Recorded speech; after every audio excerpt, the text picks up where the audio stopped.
വിൻസറിനൊരു complaint ഉണ്ട്.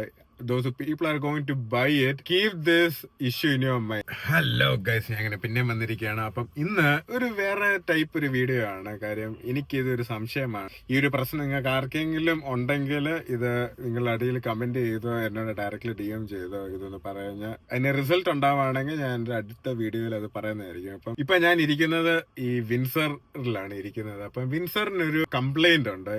Those people are going to buy it. Keep this issue in your mind. ഇങ്ങനെ ഒരു പ്രശ്നം ഉണ്ടെന്നുള്ള കാര്യം നിങ്ങൾ ഇത് മനസ്സിലാക്കുക. ഇപ്പം നിങ്ങൾക്കിത് കാണാം. ഞാനിത് ഗോയിസിയുടെ ചാർജിങ് സ്റ്റേഷനിൽ ഇരുന്ന് ചാർജ് ചെയ്യുവാണ്.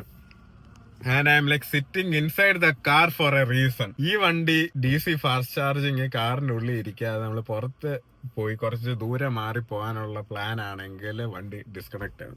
ഈ പ്രശ്നം എനിക്ക് മാത്രമാണോ എന്ന് എനിക്കറിയത്തില്ല. ഞാൻ ഒരു 1-2 ചാർജിങ് സ്റ്റേഷനിൽ ചെന്ന് അവിടെ ചെന്ന് ഞാൻ ഇപ്പൊ സെക്യൂരിറ്റികളൊക്കെ ഉണ്ടല്ലോ, അപ്പൊ അവരോട് ചോദിക്കുമ്പോൾ അവർ പറയാറുണ്ട് ഇത് പല MGയുടെ ഈ വിൻസറിന് മാത്രം ഇത് പല വണ്ടികൾക്ക് ഈ കംപ്ലൈന്റ് പറയുന്നുണ്ട്. അപ്പൊ നിങ്ങൾ ഒരു വിൻസർ ഉടമസ്ഥനാണെങ്കിൽ വേറെ EVക്ക് നിങ്ങൾക്ക് കംപ്ലൈന്റ് ഇല്ല.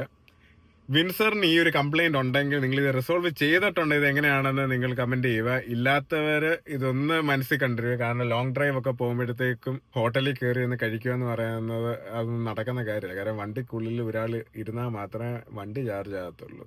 അപ്പം ആ ഒരു പ്രശ്നമുണ്ട്. അതിപ്പോൾ എങ്ങനെയാണ് നിങ്ങളെ കാണിച്ചു തരാണ്. ഇപ്പം കറന്റ് എൻ്റെ കയ്യിൽ താക്കോലുണ്ട്. ഞാനെപ്പോഴത്തേക്കും പുറത്തോട്ട് വേണം. ഇതിപ്പോൾ നിങ്ങൾക്ക് കാണുക നീല ഇത് മെഷീനിൽ കാണിക്കുന്നത് ഇത് ചാർജ് ചെയ്യുന്നതുകൊണ്ടാണ്.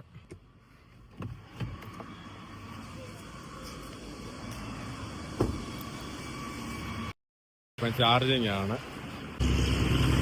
ഡിസ്കണക്ട് ആയി.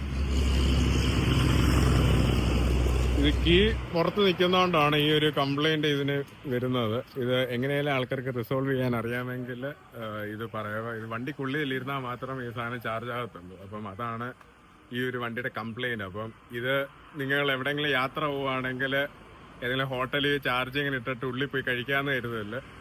ആ ഒരു പ്രശ്നം ഇതുണ്ട്. ഇത് ബുക്കിങ്ങിന് സർവീസിന് വേണ്ടി ഞാൻ ബുക്ക് ചെയ്തപ്പോഴത്തേക്ക് ഒരാഴ്ച കഴിഞ്ഞിട്ടാണ് ഇതിന്റെ അപ്പോയിന്റ്മെന്റ് വരെ കിട്ടിയത്. അപ്പോഴത്തേക്കും ഇതിന് സർവീസിന് പെട്ടെന്നൊന്നും നമ്മൾ വിചാരിക്കുന്ന രീതിയിൽ അപ്പോയിന്റ്മെന്റ് കിട്ടണമെന്നും ഇല്ല. അപ്പൊ ഇങ്ങനത്തെ ചില പ്രശ്നങ്ങളുണ്ട്. അപ്പം കൂടുതൽ എന്റെ വീഡിയോയിൽ അറിയാൻ വേണ്ടി എന്റെ ചാനൽ സബ്സ്ക്രൈബ് ചെയ്യുക. അപ്പം അടുത്ത വീഡിയോ കാണുന്നിടം വരെ take care, love you all, by.